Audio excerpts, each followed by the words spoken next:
Hi there, Malcolm here with my 156th booktube video. Yes, I know it's been a while. I've been kind of busy and haven't got around to filming. Then I had a cold that really hit my throat. I ended up sounding like a Sith Lord. Lord Vader, rise. You will find your lost ship.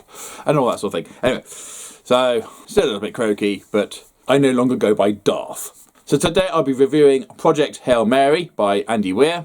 It's a book that came out last year. Somehow I completely missed it. Spotted it on the bookshelves and as I thought, oh, this is a new one. I may be late, but I'll get there in the end. And I chose it for my October's book of the month. And in this one, a guy wakes up on a hospital bed thinking he's had some sort of operation or accident. He doesn't know, he can't remember, he doesn't know where he is, doesn't know who he is. And it takes him a little while to work out that he's actually on a spaceship that has just arrived at an extrasolar system. So all he's got to do is work out what he's doing there, why his two companions happen to be long dead, and just how he's supposed to save mankind. Now this is the third Andy Weir book I've read, and as far as I'm aware this is the third Andy Weir book. First one, very popular and very well known, The Martian. Absolutely fantastic book, really enjoyed the film as well. I finally got around to seeing it. And then there was Artemis, a very different tale. It was alright, it wasn't great, nothing like The Martian was.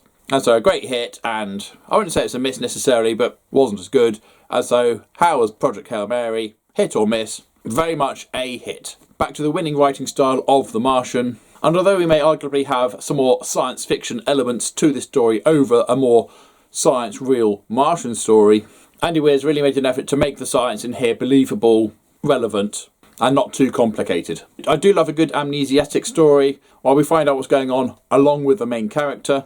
And of course, as his world gets bigger, the story gets bigger, and eventually all the whys do get answered. Now obviously I don't want to get into plots too much for this one because spoilers, and it is an enjoyable ride finding out what is going on. Admittedly there are a couple of clues on the blurb on the back, but they're only clues really.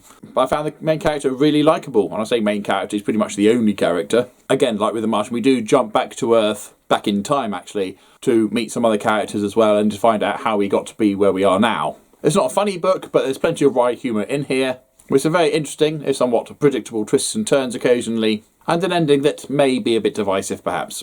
Does that make it a good ending? Well, that's for you to determine really. I for one loved it. I thought it was a real good return to form. Now, I'm not saying ignore Artemis necessarily, but certainly The Martian and Project Hail Mary are two Andy Weir books you must read really. Booktastic. So there you go, Project Hail Mary. Have you read it? Have you enjoyed it? Do you prefer The Martian or do you prefer Artemis? Or if you haven't read any Andy Weir, what's your favourite amnesiatic story? When the main character wakes up, they don't know who they are, where they are, what's going on, or pretty much anything at all really. Now comments below please, and as usual, if you have nothing nice to say then please keep it to yourself. Thank you, and until next time, see you later.